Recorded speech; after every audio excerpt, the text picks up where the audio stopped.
Great. So I think we are here. Many of us will join soon as well. Just going over the discussion agenda for today. I'll give a background on the Eco Ambassadors program and our partnership with SDG and SDSN's SDG Today using our GIS story maps. And so that will be just a quick overview, preview of SDG14. What are the components that we did previously in our previous workshops, and why are we discussing resources for SDG14 today, and how do we take this forward from here, and what are our summer plans? Um, so I am at the Earth Institute at Columbia University. I'm Radhika Iyengar, and with my colleague Tara and Hain, we work on this Eco Ambassadors project or action that we do, or take this environmental issue up. Have been doing this for a couple of years now at the Earth Institute, and the idea here is to use the science component and also use the advocacy component to focus on sustainable development. So that's our approach. It's more science focused to learn about the science and the social science of different environmental issues and sustainable development issues, and then going ahead with our eco advocacy and making sure that the knowledge is put to action amongst in big and small ways, hopefully leading all to policy level changes. So that's the basic overview. We've been you can look up at our website. We'll provide all the links, and here we are focusing on SDG 14 for this summer. Have been working on the Eco Ambassadors project for a very long time, 4 or 5 years, working on various different aspects, and this program has organically grown from the needs that we've heard from various students and teachers. So this summer program is actually very, very exciting because of the lot of opportunities that we've had, that we've been given for this summer.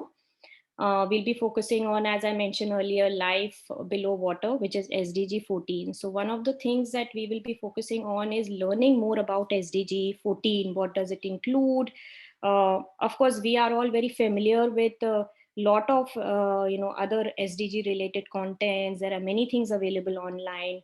But here is a concise way of gaining some access to some resources that will be very helpful for our journey to understand SDG 14. So we will be able to not only learn about SDG 14, but also use this geospatial mapping that we will learn from our partners, and then storytelling is a big component of it. We'll learn about maps. We'll learn from various educational materials and story maps or storytelling techniques that are already existing. And then we'll be able to also participate in ESRI, one of our partners, who is actually a critical partner here with us in terms of making these story maps. The technical aspects come from them. They are announcing this big challenge, global story map challenge, which will be announced on June 8th. So we will get to learn all the technical background or get all the technical skills to be able to participate in this challenge, which is very, very exciting. We'll be able to participate. All of us from various different parts of the world will be able to participate in this global challenge. Super exciting to be a part of this challenge. What will we all learn? I consider myself as a student, because it's not like I am expert in all of this. So we are all coming actually together, learning from each other. So it's very important to share ideas, and it's very important to discuss in these platforms. So we'll be able to gain knowledge on oceans. We'll be able to gain access to scientists, policymakers, climate journalists, researchers, and become aware of their research. That's what the Earth Institute's focus is at Columbia University. And then we'll become a part of this network. Can I ask everyone to be on mute, please? Thanks. So network, I don't know if we can wait.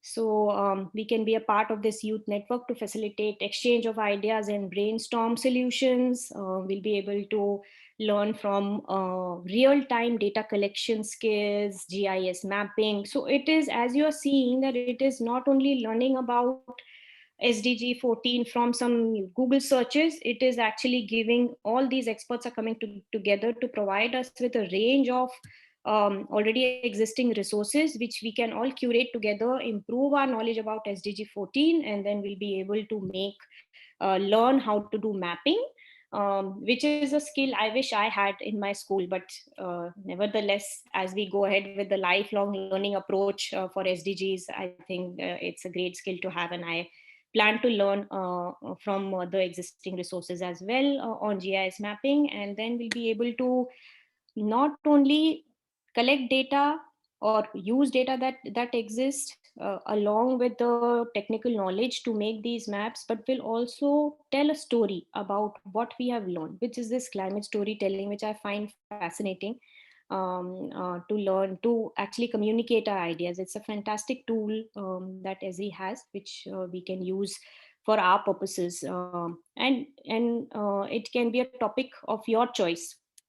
Needs to come under SDG 14, the big picture, but otherwise, you are it will be great to hear from your ideas on how you want to integrate, which aspects of SDG 14 you want to integrate through this climate storytelling. And finally, these story maps will actually be a part of teachers, and sometimes youth also engage in teaching their younger age groups. So we can use these story maps to create lesson plans, so that it's not just a challenge or something that we were participating in. It also is linked to the curriculum and teaching in various different schools and various different, some of us are teachers. We can use these skills to, or we can use these story maps that we will all create collectively, share ideas from each other, and then put them into lesson plans as we go ahead. So a lot of interesting things coming, as you can see.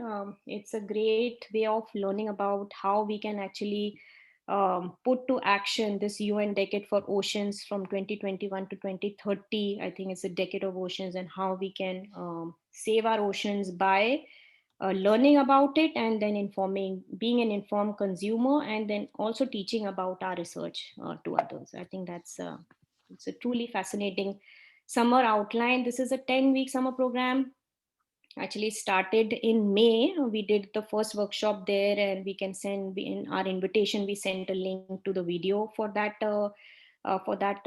conference. It was just starting to initiate our discussion on SDG 14. In June, we will learn more about life under oceans, but we will also add another element, technical element of learning about GIS. We'll be in June, by June end, we'll send an invitation again on ArcGIS basics. We will all learn about mapping in July, and then we will have a mentorship support. If there are any questions, we can take up those aspects again, and see what those challenges are. In July, we will be completing our sessions on story mapping. So we will be knowing more about how to make these story maps and that we are discussing, which is all about learning, all about putting a journalistic view to the research that we have done on SDG 14. In August, we will be coming together with more ideas on story maps, and finalize our story maps that will be put up on our website. So we need to do our best to make sure that our best story maps are there based on the based on the research that we do. And in September, we will be culminating this entire summer program with the International Conference for Sustainable Development. I suggest we all look up ICSD 2021 on our on our website, on the internet, to see the big conference that Columbia University and SDSN organizes every September. So those story maps that we create, select students and select story maps, will be presented at ICSD, which is a great platform for UN delegates to be on, and for students and other research faculties to be on, teachers to be on. And then how do we translate all of this story map into lesson plans, is what we will start our discussions on in September. So it's mainly meant for teachers, but students will also get to learn, because we are all teachers and students together at the same time. And so I feel that we can get a chance to see how we can use these story maps to teach our family, our colleagues, friends, everyone. So it's a great platform to be on. We will be recording this session, as I mentioned earlier, so don't worry about taking notes on anything. We can send you an email. All of us are registered using Eventbrite link. We can share the PowerPoint presentation so that you have all of this information in one place. So without taking a lot of time, which I have already taken just to give you the background, but just going on to the main issue here, what kind of resources are educators and researchers using in this area? So what are the resources that are out there which will help us to understand life below water a little bit more closely, and see how we can, what are the topics that that we can get to learn from in the through the resources that are currently existing. So we have, the best panelists here to focus or to give us a glimpse of life below water. Uh, in our context, to take action, we can the use of life below water is very, we are using it in a very generic term. So water can also be your rivers and lakes in your own towns and in your own, because all of us are not living near the oceans and seas. So we can use this summer project to see what is going on in the water bodies in our own areas, and using that as a lens to see what action we can take. So going with that background, I'll ask Missy Holzer to share some of those resources that she has been working on and has been using for her, this entire years of being a science educator. As you can see, she is really an expert on climate education and SDGs, has been focusing on science education for the 30 plus years, and doing professional development for teachers for 25 plus years, is a clean ambassador. We'll know what clean is also adjunct professor at Rutgers University. So we really have the right person to discuss about SDG 14 and to give us a sense of what has she been using in to learn more about water and oceans. So thank you, Missy, for joining. I'll stop sharing, and maybe Missy, if you can lead us in your discussion, that would be great. Absolutely. Thank you, Radhika, for that introduction, and welcome everybody. And during this little talk at sharing, I just want to say that we have, I think, at our fingertips, the opportunity to get the word out there with the story maps. The stories are just so powerful in what they can convey to not just you and I as scientists and science thinking people, but to everybody. And I'm enticed to see what you're going to come up with when you create your story maps. In the United States, there's a story map competition that takes place across the United States and in each individual state. And in the case of New Jersey, we actually had an honorable mention for the high school level. There's one high school level winner and there's one honorable mention. And where I come from in New Jersey, we actually had that. And I bring it up today because it was ocean focused, and it was about seagrass. And if you don't mind, I'll share a screen and just share it with you to let you know about the capabilities of what you might be able to create. And when we think about spatial data and with story maps, what we want to do is convey that spatialness of the data.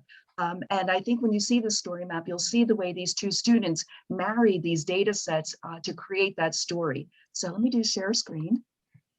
You'll see my messy screen top first. Let's get out of that. And here we go. So these two students were in what we call a magnet or a magnet school here in New Jersey. We have quite a few of them, but the focus of this magnet school is marine science. And so they created this story map based on seagrass. And we know that seagrass is unbelievably important to our ocean marine food webs and food chains. And so what they wanted to do is take a look at, in the case of New Jersey, what is the relationship between human development? And if anybody knows anything about New Jersey, we have a lot of people here. We have 9 million people. And so with our love and our passion for the coast, well, with that love and passion, what we got to do is think about its impact on our local environment, and the power of that environment to regulate everything that's part of our life. We've got to be able to protect it. So these two students were very interested in that relationship between human development and this location we call the Barnegat Bay. So when you're thinking about your projects, I want you to think spatially about, well, what am I going to tackle? Do I want to tackle something that's local? Do I want to tackle something regional? Or do I want to tackle something global? In the case of the story map competition here in the United States, what we wanted the students to do was focus in on New Jersey. So I would say that's at the regional level. And these kids zoomed in a little bit more, went to the local level. So as the story map progresses, they had some absolutely wonderful pictures, but then they took us to the location of where this was with the map, told us a little bit about seagrass, and noticed the citation in there, connecting with the literature. They did that very well. I'm always impressed when my students do that, when they actually pull from the literature, and talking about the impacts and the importance of seagrass in regulating our environment, not just oceans, but the relationship between the oceans and the atmosphere. And so then they moved into looking at analysis. They married data layers, what we call shape files, of a couple of different shape files, and looked at development as well as the changes in the seagrass. And whoops, the pictures are not popping up that quickly. Here we go. And then you can actually see they did a statistical analysis. I'm writing back up a little bit. I'm trying to go slowly for you. Okay, and then they're looking more closely at the seabeds. Let's see if it can pop in for you to see this. There we go. They zoomed in a little bit more, and looking at, I look at this and I love the coast. Matter of fact, last weekend I was down at one of our shore places, and I'm, as much as I love it, I also know the importance of maintaining the diversity of it and the health of it. So you can see when you look at this story map, it's very well put together. It's statistically well put together, as well as with the spatial data. They did an excellent job with the spatial data. So I encourage you, I'm going to provide this as a resource for you. I encourage you to take a peek at this one, just to give you an idea of what a story map might look like, that combines not just information, but also analysis, data analysis, because I think that's what gets to a lot of people, is that we do that data analysis.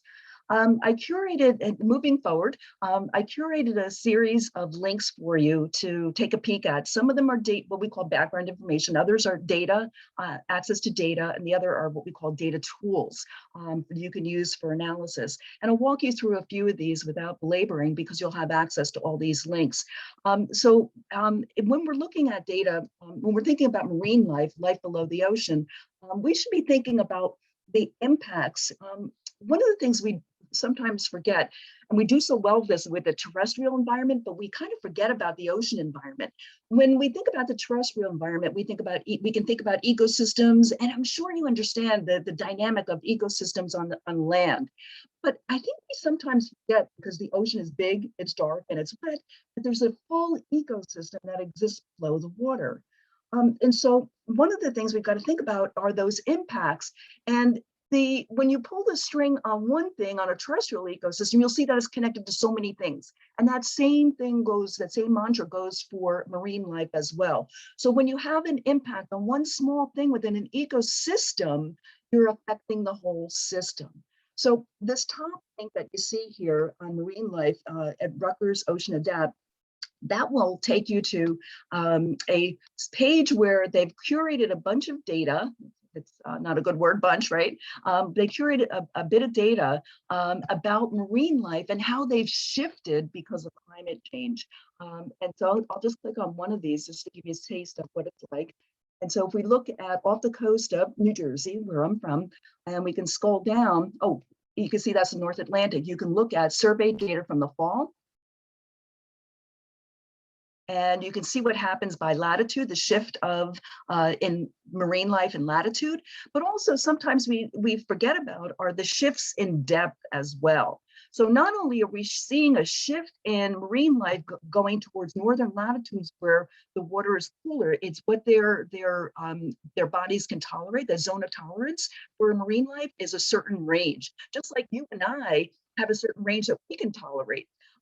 And so what we do, we can put on a coat, we can take off a coat, but marine life can't. So the only thing that they can do, if they can, is swim away and go someplace else. So here we're seeing shifts, not only a change in latitude, but we're also seeing a change in depth in which they're moving. I want you to think about that regarding an ecosystem. Now, these fish are moving out of one area where there's a marine ecosystem and going to another. What kind of impacts can that have on the species that are already living there? I'll let you think about that. So this can give you a taste of the little bit of data that's here that's been pulled in. And as I said, it goes in multiple directions. You can take that in multiple directions. The next one is one that is for NOAA, National Oceanic and Atmospheric Administration. I apologize that we have people from around the world, but I'm going to suggest you might have links like these for your countries as well. If not, take a peek at ours and maybe use that as a springboard for arguing for data for your location. So here in the NOAA Fisheries landing page, you can find all kinds of data. You can look up a particular species, you can look at a marine protected area. If you're interested in fishing and seafood, I mean, fish is a huge component of our diets. You might want to take a look at that. It's regulated in some countries, but perhaps not all. If you want to look at a regional focus, you can actually do so and pick out a region and look for resources there. There's a ton of information here. Sometimes what happens with them is what for me is end up going down these what I call rabbit holes with so much good stuff that's out there. In the case of at the US level, we have what's called a toolkit. Here, if you're thinking about a case, what I'm going to suggest that you do is perhaps look at these case studies on building resilience. That might springboard some ideas for you, and you're thinking about your Eco Ambassador project and what can we do in our marine ecosystems that can help us build resilience. When you scroll down, you click on resilience, you scroll down, you'll see that the tools for resilience, that they have a number of case studies that are marine focused. So if you can zoom in to these particular dots, and then you can see that they'll take you into ocean environments, as well as the terrestrial environments as well. And so within here, I'm also going to point you to that we have what are called tools for analysis. And then an example of that is coastal risk screening is a good tool. What that shows you is the inundation levels for sea levels, yes, sea level is occurring, sea level rise is occurring, but what that'll show you is the impacts, what the inundation would look like. Continuing, you have here the U.S. Global Change Research indicators, and this will give you some more background information. It's kind of a descriptive, and I'm going to suggest what I like about these background information pages is that many of them have links. They link you off to a good place to get data, or a good place for you to kind of cogitate over, well, would I want to go in this direction? Would I want to go in this direction? So they're a good springboard. So that's, I feel, is another good site to give you that kind of information. Another one is this, more of an international level, is this IUCN Ocean Brief. And this one I like because it was data-driven. Being a science teacher, what I encourage with my students always is when looking at that evidence is making those strong connections between the evidence and your claims.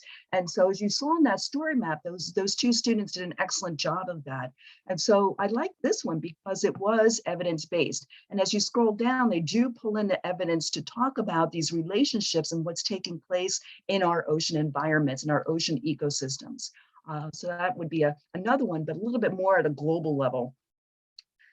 And so we have educators here. Hello, educators. There are a couple links that I provided for you that are collections to NOAA's Marine Life educator pages. And I like these for students as well because we encourage educators to pull in data when they're working with students. And so all of these are strong links to data as well as education activities. So I encourage you to take a look at those on different topics of marine environments. The IPCC, very important, is another one that is data-driven and at the global level. And so it talks about is the component of the latest IPCC report that talks about changes in our oceans. And then there's one more, I'm not going to click on that. There's one more article that talks about global warming and it hits marine life. Another one that kind of links in the two, shows that relationship. Now, I know that many of you might be interested in not so much in a global level and impacts at the larger, the complex, bigger system. You might be more interested in looking at corals. Corals might be in your backyard or nearby.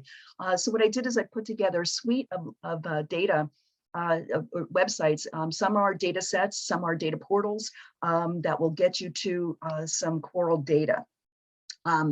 This one in particular, Our World in Data, you might be familiar with, is a site that will take you to all types of data. In this case, it's the page for coral bleaching, but it gives you a bit of data that's out here, but it will also give you access to downloading data. So what you might do is grab that data and correlate it with something else.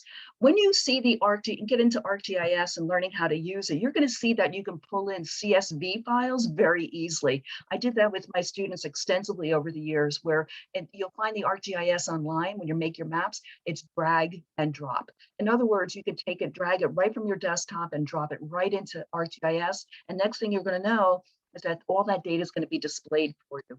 And then it's up to you as the geographer, marine geographer, to actually work with that data and look for those relationships. And just there's another one that's going to take you to the real time. This is the one.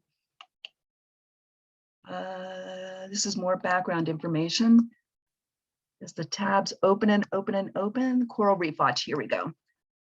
Okay, Coral Reef Watch is one that's going to take you to real-time near real-time data. So here you can look at our hotspots, the global hotspots. You can look at trends, anomalies. So these are all different data sets that you can look at, satellite data. And if you, and then My NASA Data is a portal that you can use to analyze data. I'm going to say that it's user-friendly, somewhat intuitive. Now we don't need a tour, so I'm going to give you a tour. And you go to access My NASA Data, it's going to tell you to open up a data set to display it, tell it okay. And you go to data set, and then you have all these choices for data to look at and display. So if I go to biosphere, I can look at coral reefs and maybe location of coral reefs. And what that's going to do, it's going to show me where the coral reefs are located. It gives me what's called the metadata all here, and shows you where the data has been derived from. Now, if you want to zoom in, you can do that by zooming in right here. So our global friends, you can see you can use this very easily for your maps and your data. And then the other piece too is that I have this as a map, a very poor looking latitude and longitude map. However, it's not global. That's why it's so stretched. But you can also look at graphs, line graphs as well with this data tool. So just pass that one along to you. All kinds of great data in there. And then I've separated out some plankton. We know that plankton are key, especially phytoplankton are key. They're the bottom of the food chain. And so we want to make sure, we want to monitor the health. We want to monitor chlorophyll in the oceans. And so there's a few links here that do the same thing for you. They actually will take you through and help you grab some data and plankton from around the world. There's a data set here that you can pick up from University of Rhode Island. And then another one here, which I like, is I feel is also user-friendly for data acquisition, is this one that's near Earth observations. And if you click on oceans, you have all kinds of ocean data. There we go. And you can actually look at chlorophyll concentration in ocean data. And just click on that. And what you can do is an analysis. And so you can actually pick out the years and the times that you want. So you can do a longitudinal study over time. And then you can do an analysis. What happens is you can add to analysis, and it's going to take you to what's called the ICE tool. And then with that ICE tool, you're going to create some graphs, and you can actually download the data as well. Another tool that for data crunching. And then finally, one for ocean acidification is another one of those NOAA. Here we go. NOAA pages, that's educator as well as data. And so they have some exercises in here for educators to use in the classroom, but also the students, for you to understand why ocean acidification actually occurs, and why it's of such a concern. Then you also have data in the classroom, which is a nice mix between data as well as student use of that data, especially at the entry level. And then the last piece that I have here is just a link to that story map I just provided. And so there's a little bit of a teaser for you of places where you can get started for some data. Now, if I'm more than happy, I love data and working with students in data. So if you'd like a little bit of coaching, you'd like an idea of where else to go for data, in particular for your topic that you're going to be researching, please let me know. I'm happy to do that scavenger hunt for you. I get a kick out of doing that. So I wish you good luck and have fun with this, because it is a lot of fun. Wow, thank you, Missy. That was fantastic. And I am just so eager to look at all the links and start seeing what I can do, and all the amazing things that you shared. I think this has really given us a good start of understanding where, the lay of the land is, and to see where we can find those resources. So thanks very much for doing it. We will definitely include you in all the other questions or other things that come up, because I'm sure there will be a lot of questions for you going forward, and to make use of most of the resources that you shared. Thanks a lot, Missy. We'll go over to our next panelist and then maybe take questions at the end. So our next panelist is Ismini. Ismini has been my dear colleague for many years now. She's been working on GIS storytelling, SDGs Today, with SDGs Today, which is a part of UN Sustainable Development Solutions Network. And she has a master's in environmental management, is doing a master's in environmental management at Yale School of Environment, and has a ton of experience working on various different projects on sustainable development at the policy level, and using data and focusing a lot on storytelling. She was a part of or hosted this 2020 RGI Story Map competition on SDGs, which is super exciting, because I think this is a great tool that she worked on linked to SDGs. I think we need to learn a lot from her on how we can use these story maps and how we can actually link in the SDGs using this tool. So over to you, Ismini. Thank you so much, Radhika, for that introduction. We're really excited to be here as part of SDGs Today and for this really wonderful summer program. It's so exciting to see such a global presence from students all around the world. I think it's just making me even more excited to see the diversity of stories that are going to come from the program. So as mentioned, I'm the GIS storytelling lead for SDGs Today. And what I'm going to do today is just briefly walk you through our SDGs Today data hub and familiarize all of you with, just get you a little bit more familiar with how you can use it as a resource during your summer curriculum. So I'm going to go ahead and share my screen. Can you all see this SDGs Today page? Okay, great. And all right. So SDGs Today is a global hub for real-time and timely SDG data, which the UN Sustainable Development Solutions Network launched in partnership with Esri and National Geographic. And the goal of this program and our data hub is to really amplify the production and use of real-time and timely geospatial data for the SDGs, because we all know how important location-based and up-to-date data is for sustainable development. So we need to know things like where people are, where critical resources are, like healthcare facilities, clean water, schools, where things like deforestation or flooding are happening, in order to effectively guide policymaking. So first and foremost, SDGs Today functions as a data hub. So right on the sdgstoday.org landing page, you can see some of our geo-reference data by SDGs. You can also click on our data hub page up top and see some of our featured data sets, and again, our collections of data sets by SDG. So the ones that might be most relevant to you right now are our timely and real-time data sets on SDG14. We have a really interesting one on bleaching of coral reefs that has a really beautiful interactive as well. And then another big component of our program is storytelling.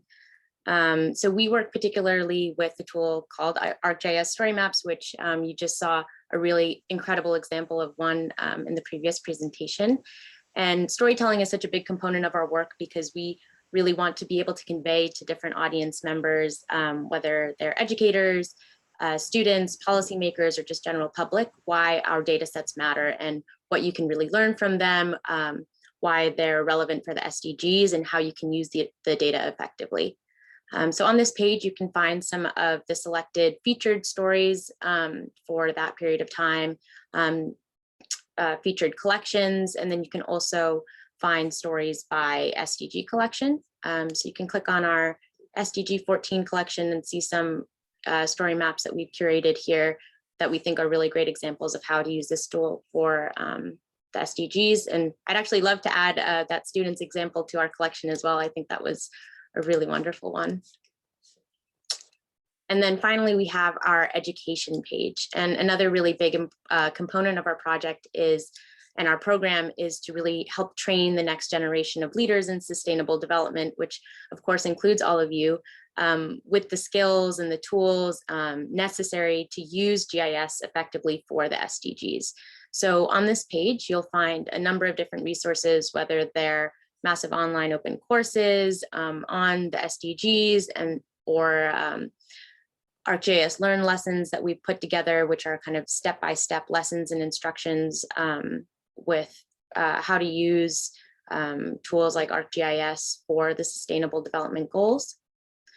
And then at the top, you probably saw the page that will be most relevant to you, which is this resources hub that we've put together for the Eco Ambassador program. So a lot of the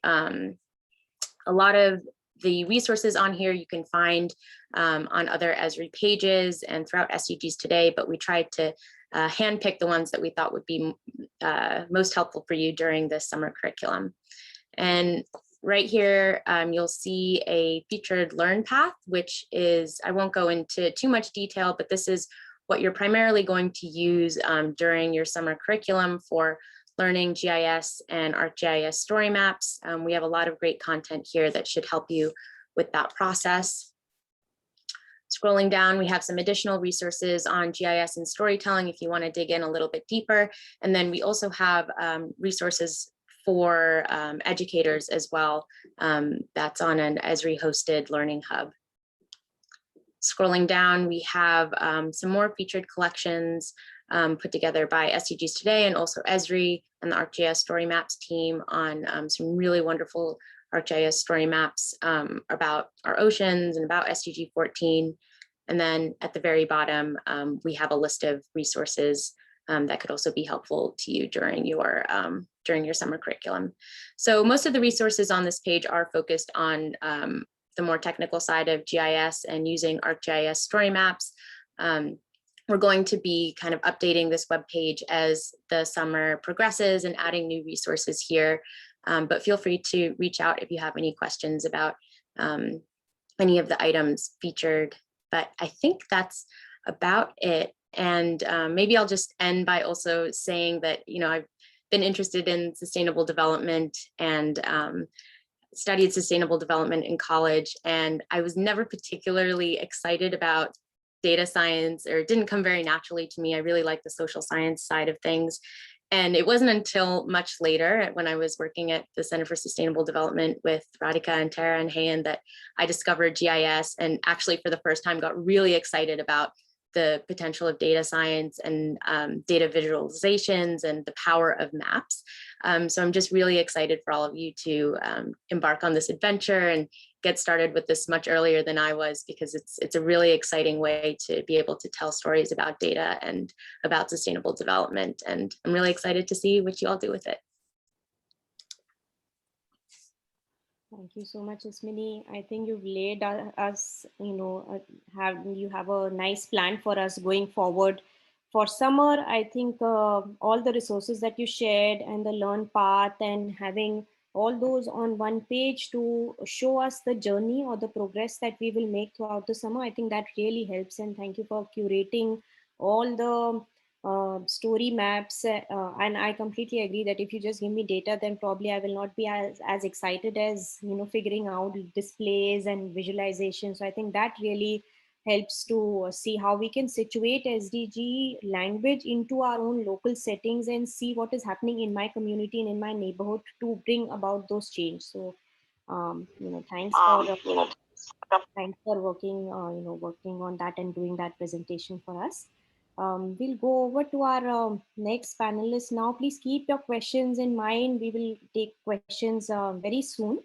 So with that, going over to our next panelist, my colleague Tara Stafford Ocansey. She is the Senior Education Technology Specialist at the Center for Sustainable Development. That's where we work, and has been working on as an education specialist for many years now, focusing on technology, focusing on environment stuff lately, has been also focusing on social emotional learning and psychosocial support. So she brings in various different aspects in education, which I feel would be a great resource to also include. How can we bring in the social emotional learning into data sets and also talk about SDGs? And it's a great pleasure that she's with us, giving us a sense of her curated materials, which will be helpful for us throughout this summer journey. So I'll stop sharing and I'll ask Tara to go over her discussion with us. Thank you, Radhika, for that introduction, and thank you, Missy and Ismini, for sharing so many amazing resources already. I think everyone here is probably so excited to dive in and explore all of the amazing things we've seen so far. So I'll just add a few things to it, share my screen. So just a quick note before I go through this. This is our Ed for SD page. So this is a good hub for where you can find information about our Eco Ambassador program, our sign up form, all of the events we'll be having over the summer will be posted here. And all of the, once we start curating these story maps into different lesson plans and things, we'll have, this will be a good place to kind of go and find all those different things. And I hope we can take some of the content that Missy also shared and add it into this blog that we've created to just kind of put everything in one place, all these different resources to help you find them all and keep track of them. And we'll definitely share this out after this session. So yeah, just to go over a few of them, we kind of have a couple things here. So some of these are more getting background knowledge about oceans and SDG14 issues to kind of maybe shape what you might want to explore further and find the data sets to help you shape your story maps this summer. And then others are more data sources focused on the SDGs and the various targets within SDG14. So one is this Earth Institute Live. So this is a platform that the Earth Institute has to feature talks and resources, videos that different experts from our Earth Institute share. And one of the channels they have here is on K-12 education. And so here you can see they have these different hour-long YouTube presentations from researchers from our institute talking about all different kinds of issues, but you can see that there's quite a number here focused on oceans. So I'm gonna pick one here. Where am I? Okay, see for yourself, exploring the polar explorer. So this is a great talk that kind of goes through issues of sea level rise using this great tool, another interactive data tool that the Earth Institute has developed called the Polar Explorer. And you can see that all of the sessions that they have here on the K-12 channel give a target age range too. So since this program is mostly targeted toward middle and high school students, you can see there's lots of content here for that age group. And the Polar Explorer is this map that they have where you can explore different issues. So one example, if you want to look at where is sea level changing, they have data from tide stations, and you can see that it shows all these data points, and you can click on them and kind of get more information. And a lot of this is also feeding in from the NOAA data sources as well. So this is kind of a great place, depending on where you're at, where you can look at the map, dive deeper into an area that you're interested in exploring, and find the data sources that all this comes from to feed into this visualization. So this is a great tool to kind of learn more about the different issues affecting the oceans. And another resource we have here is from UNESCO. So again, some of the links we have on this blog page link to other collections of resources. So it's kind of like a tree, and we're branching out to all the different collections. So this UNESCO tool has resources categorized by grade level. So for secondary education, they have different things like this youth guide to the ocean, which again, this is something that's not so much about data, but just kind of to give you a broad overview of different oceans issues for those of you who might want to kind of dig into what issues you might be interested in looking at first, and then getting into the data as a next step. So this is a huge resource. National Geographic has some great lessons here as well on oceans. Some of these are, they're more oriented toward teachers, but I know there's many teachers on this call as well. So this can be a great starting point to help familiarize some of your students with some of these key issues. There's some lessons here specifically about maps. Again, it's organized by grade level. So we have things about real world uses of ocean maps. So there's some good lessons here that can kind of link to what we're trying to do with this summer program. Another great, and all these tabs I'm going through are linked on that blog that I showed you at the beginning. So this is from OceanWise. They actually have ocean literacy courses, and they have one for the middle school level and one for the high school level. So for those of you who want to kind of just expand your knowledge of oceans issues as a first step, this kind of offers a structured way to do that. And they have a few modules, and it kind of uses a story map. They actually call it a story map format on some of the modules that they have here, where you can use maps. They have different videos linked in here to go through the different modules that they have. So this is a great interactive tool if you're just looking to broaden your understanding of the issues. So now, here, let me just link back here real quick. So you can see that the next kind of category down here is SDG14 data tracking and visualization tools that are out there. So one of them is from Our World in Data. So this is their SDG tracker. And so this actually goes through the 10 targets of SDG14 and where we stand in terms of what data is being collected, kind of what's agreed upon by the United Nations and the bodies who are tracking globally what's happening with SDG14.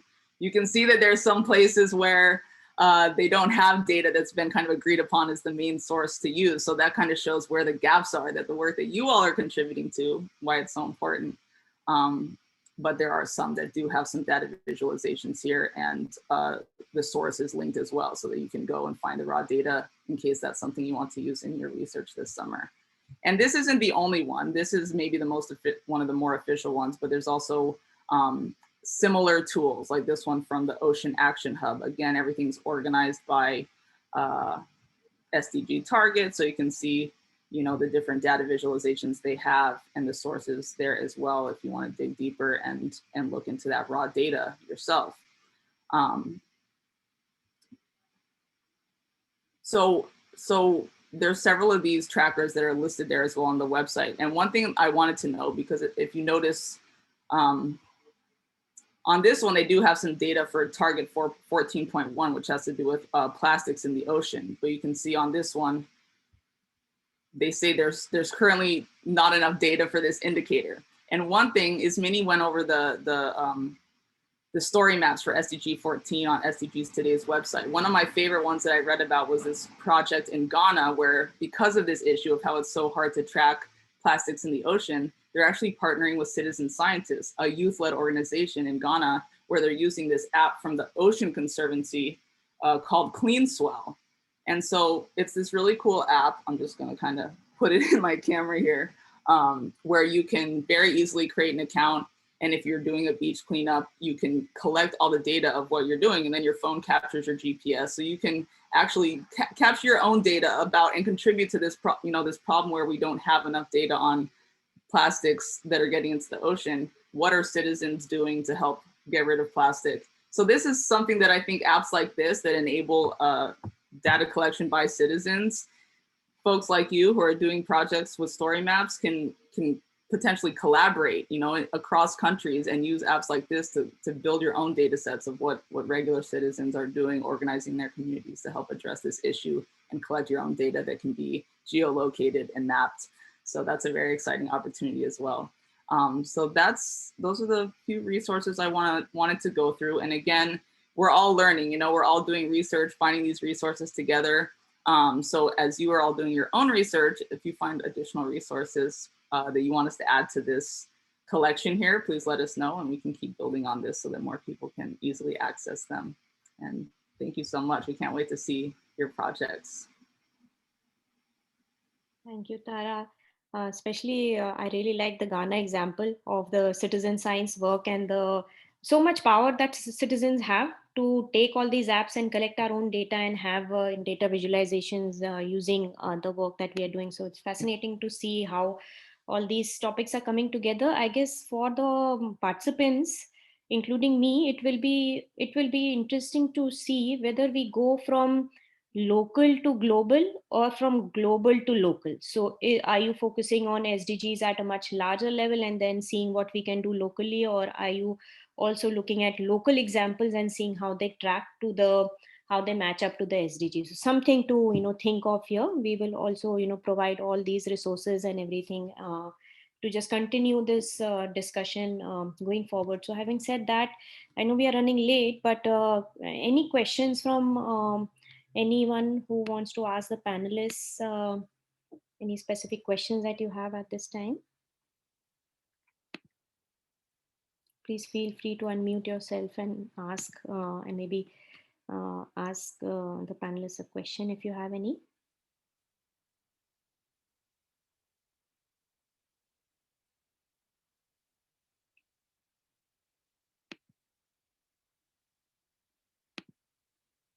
I know lots of links, lots of resources to think about. I'm also taking time to digest it. I think it will be a journey that we will be going through.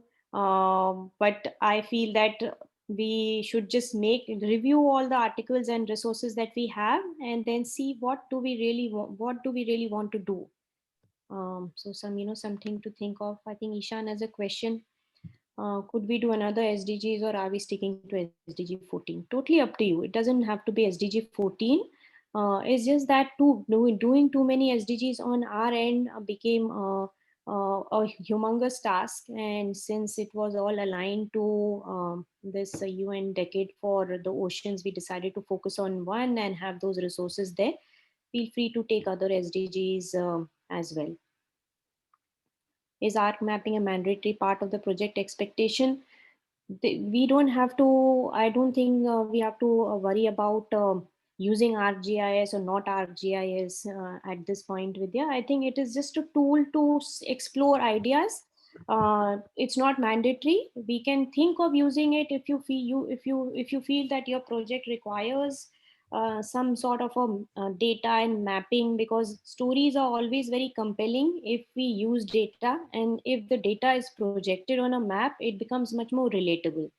So that's the only angle that we have. But if you feel that there are other tools that you want to use, definitely feel free to use it. I don't know if any of the panelists want to answer these questions that are coming up. I might just add a note based on what Missy said earlier. Don't let the ArcGIS intimidate you, because it actually is so user-friendly. It is quite intuitive. A lot of you are of that generation where I think technology comes so easily, and the platform really does make it so easy to get started. I started using it recently myself and I found it quite simple. So if that's a concern, please, we're going to be here to mentor you through the process, and we hope you can learn with us. So just also mentioned that the ArcGIS Online also has a number of data sets already embedded that have been curated, that are sitting out there. So you can actually do a search when you go into ArcGIS Online and pull in a data set. So we provided a number of them here for you, but some of them are already ready to go for your particular location and your topic. I think Oigoga has a hands raised up, so maybe we can give him a chance. Oigoga. Yeah, thank you, Radhika. Good day to everyone. I'm pleased to be at this webinar. My name is Odo Aigoga from Nigeria. I was kind of feeling lonely when I was hearing the references, that is the resources compiled by the international organizations. And I felt quite lonely not seeing an African representation. That is by way of resources.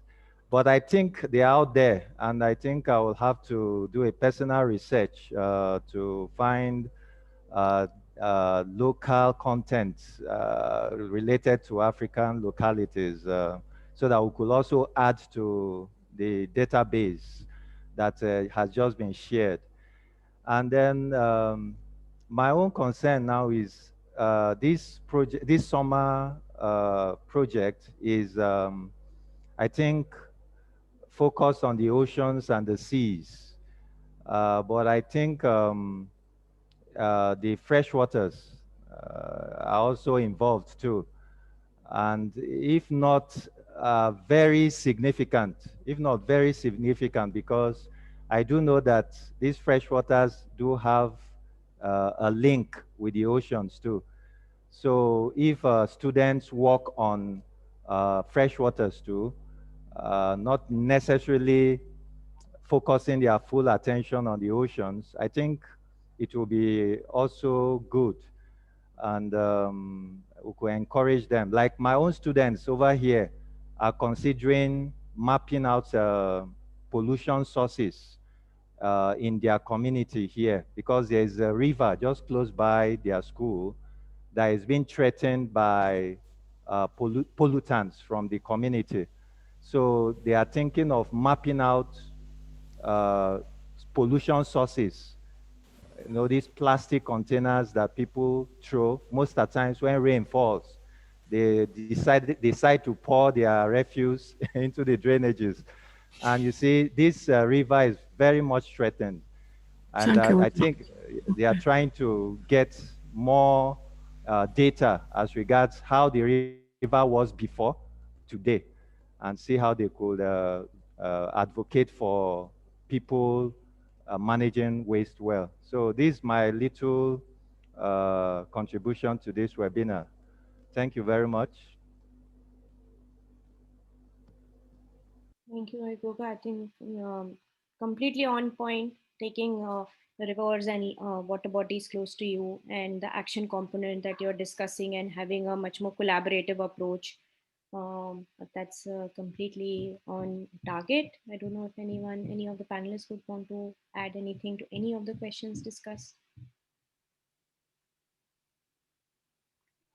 Well, let me take this opportunity to thank each one of the presenters. I believe that all the time you invested, researching and sharing that information with us is so valuable. I have to say that because, a lot of times when you teach teenagers, I teach high school, teenagers need that. They need the proof sometimes, right? Why are we saying these things? And when you show them this kind of information, they start to see things as real. And nothing works more than showing that information is coming in right now, and telling them that we need their help. Around here, when I was asking them what their plans for the summer was, they were talking about certain lakes around the area. And a lot of them said, "Oh, don't go there. It's already fished out, fished out." And the word came out so many times that I said, "Don't you realize we are actually, completely exhausting life in our lakes?" And so that opened their eyes, and they said, "Wow, yeah, you're right, right?" They are starting to see the reality as it goes. And well, I know of a number of them that are doing something about it. They are either buying fertilized eggs and repopulating those lakes. And so everything we do should be an effort together to start worrying about our planet. So thanks for all that information. Also, I learned that nothing stops a motivated teenager. So I gave my students an address called scistarter.org that has grouped a lot of these efforts that Tara was discussing about how to use apps, for example, and telling our kids to do something about it, interact with this information. So I think they are already working on that. So this is going to be a very different summer for them. I hope that gives a lot of hope to other people. It is possible. All it needs is a little bit of effort from our side. Thank you very much. Thank you, Milton, for all your observations. Just given the time consideration, I think Betsy had her hand up. Betsy, thanks for joining the call, Betsy. Thank you, Radhika. And I think my question is for both Tara and Oyegogo. So Tara, I think I may have, and everybody, thank you for the resources, definitely. Tara, I missed the name of that tool, citizen science data collection tool that students may have been using in Ghana. And then I think my connection question to Oyegogo was, what is there a specific data collection tool that your students are using locally? Because I think we could be interested in doing a comparison, between our communities or something like that, if you were interested in that. This is exactly the things that we would like to get from this workshop, and Tara is getting super excited. I can see that. Maybe Oyegogo, if you can share your email in the chat, and Betsy, if you can also do that, then maybe you two can connect and see if there's a common language, and you can do a similar project, maybe using Clean Swell app, as Tara is mentioning, or maybe something else, Betsy. If that's all. I don't know if there are any other response from any of the panelists? There's a tool that marries ArcGIS data where the students can take their smartphone out into the field and collect data in a form, almost like a Google form, but it's connected to Esri, and all that data goes out in real time out to a dashboard. And that's something that students across countries and across states can actually employ into collecting similar data. And so I'm doing a quick search right now to find the name of that tool. Tara, you know the name of it? It's called Survey 123, I believe. And that's it. That's what we use. We're going to show it at the end of this to ask you to give us information about your project for this summer. And that will populate a map, as Missy just said, so you can find, who else wants to work on microplastics? Who else wants to work on whatever other issues you're interested in, and potentially collaborate that way. So the form, we're going to share the link, but it will ask you for some basic info, a little bit about your project, and to pinpoint where your research is going to be focused, and that will then populate a map. So that will show you an example of how this works, and that's a tool that is another great way, as Missy's saying, to collect data and make it super easy to map it. Maybe one more question. Elizabeth has a hand up, and then we can move on to wrapping up. I know we're a little late. Yes, Elizabeth.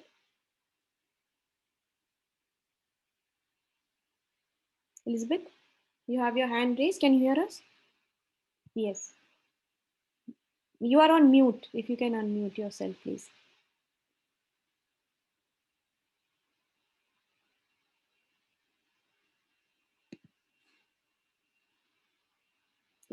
Elizabeth, we can't hear you. Maybe if you can unmute yourself.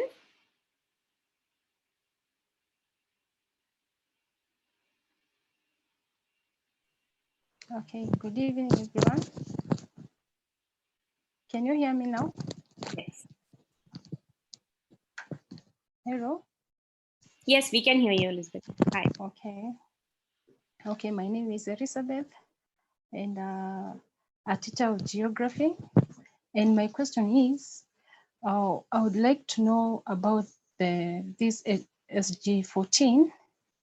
Now that we teach as teachers or as educators, we cover on rivers, the lakes, ocean and their features, the seas. And in our curriculum, we normally look at maybe the formation of various features. And by the look of things, I can see like we miss a point whereby the students or the learners, they only know how features were formed, but we as the teachers, or the way the curriculum offers, it does not take us through that. That is the deep information on how to understand the ocean, the creatures and the like. And for me, I see like there is a gap, and I don't know how the SDG 14 can address that. Then I also have a question. In our country, we have the issue of these two rivers. Actually, they are lakes. There's a freshwater lake and another one which is a salty water lake, and they are like merging. What could be the real? Is it as a result of the sea, the rise of the sea level, or what could be leading these two lakes actually to be? The waters have now, they are rising at a very high rate, and maybe in like few years to come, like maybe 2 years, the two will be merging. What will happen to the creatures, especially to the freshwater lake? And can this be addressed, or it is something that is natural? That means that it cannot be addressed. Maybe, I don't know whether maybe from the panel, maybe can assist us maybe understand why our lakes, especially in Africa, they have an issue in lysing, that is a lysing of this lysing of water, and then the effect to the life below the water. Thank you. Thank you, Elizabeth, for that wonderful question.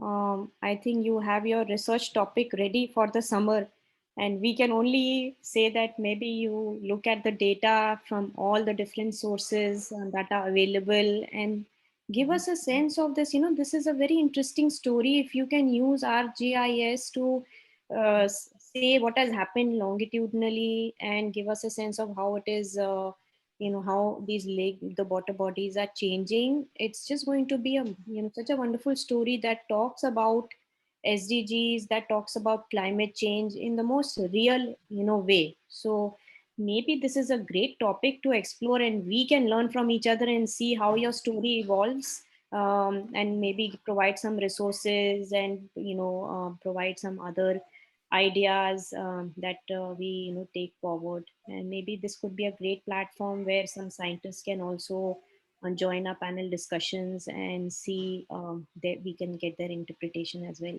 But that I'll open it up to other panelists to respond to Elizabeth here.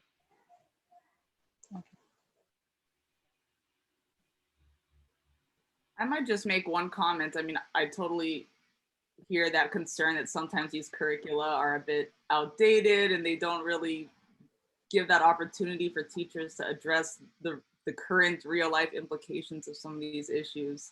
But that's, I mean, as Radhika said, it sounds like you already have your research question figured out. And sometimes I think in places, as many of you have noted, parts of the world that may not have as robust of data sets available on some of these issues, what are ways that you can also use maps to tell these stories? And sometimes maybe interviewing local fishermen or people who have that direct knowledge of what's going on in these rivers and lakes, and then mapping where they are, where they're, because they could tell you year over year, how is their catch changing or things like that? What are they seeing? Are they seeing carcasses washing ashore more? Again, that's going to be anecdotal, but if you could collect lots of interviews like that and map where these stories are coming from, that could be another starting point anyway, and something that might be accessible for students to do in a short period of time. So that's just an idea. Thank you, Tara. So with that, let's quickly move over to a couple of other things that we wanted to cover today. Missy also shared a great story, inspirational story using story maps. Ismini shared the SDG 14, SDG Today's map, website where they have curated a list of, collection of SDG 14 story maps. That would be a great place to look at. Then these are some other stories that our Esri, partner has been able to share with us. Feel free to look at that to see the sense of what are these story maps. We don't have to worry about creating them yet or doing anything. Just maybe think of your ideas and get some inspiration from these collection of stories on SDGs today. We will share this link. This recording will be shared to all the participants. So, don't worry about copying things right now, but these are things that we would like to, for us to review so that we can get a sense of what is this story map and how are we using it. Of course, by now you have some idea of what these story maps are, but these are different topics that we can dig into. Just go over a few things here to see, to join our Eco Ambassadors program. There is a participant form.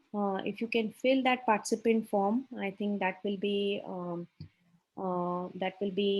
great to get a sense of your research topic, because there's a participant form here, and the next steps we invite you to submit your research topic. You can, of course, it can be very broad and tentative form in the, for now.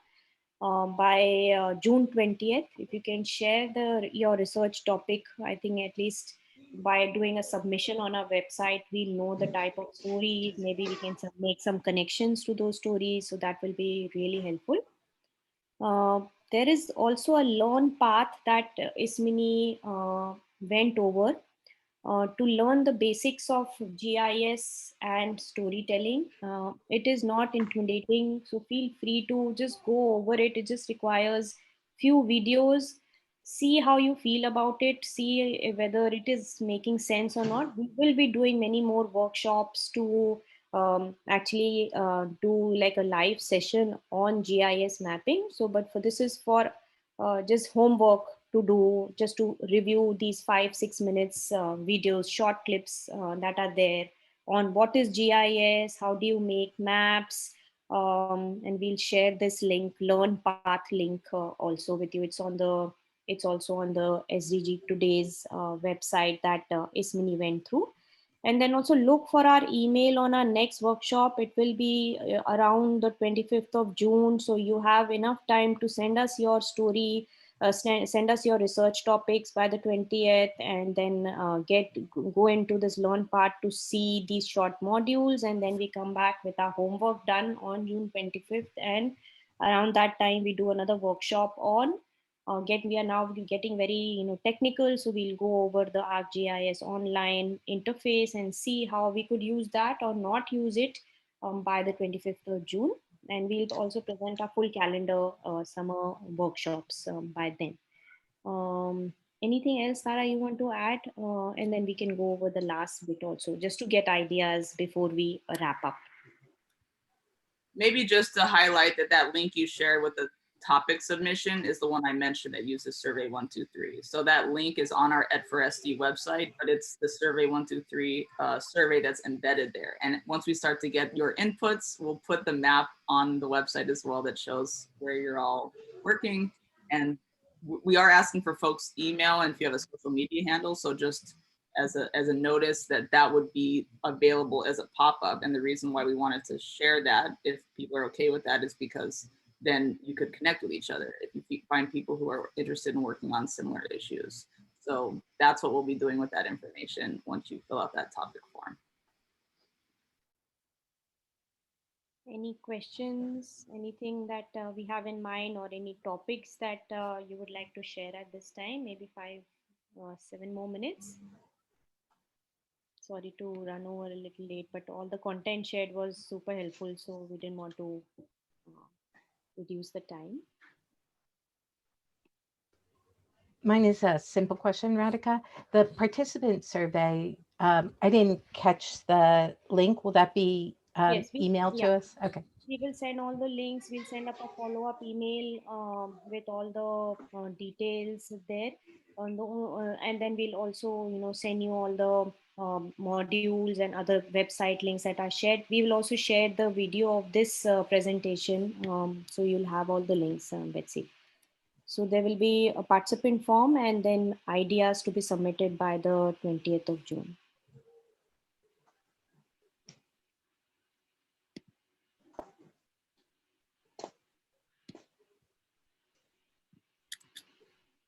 Anything else as of now? I'm just sharing these two here. Oh, sorry. Yes, but we'll share it. Sorry, this is the wrong link, but we'll share the links to the submission form and other things soon.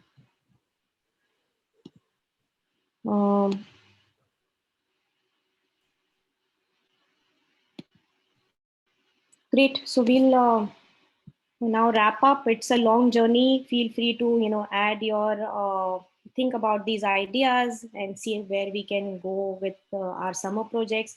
Every idea is unique and very individual. So I feel that this is your topic, your idea, and this is your research.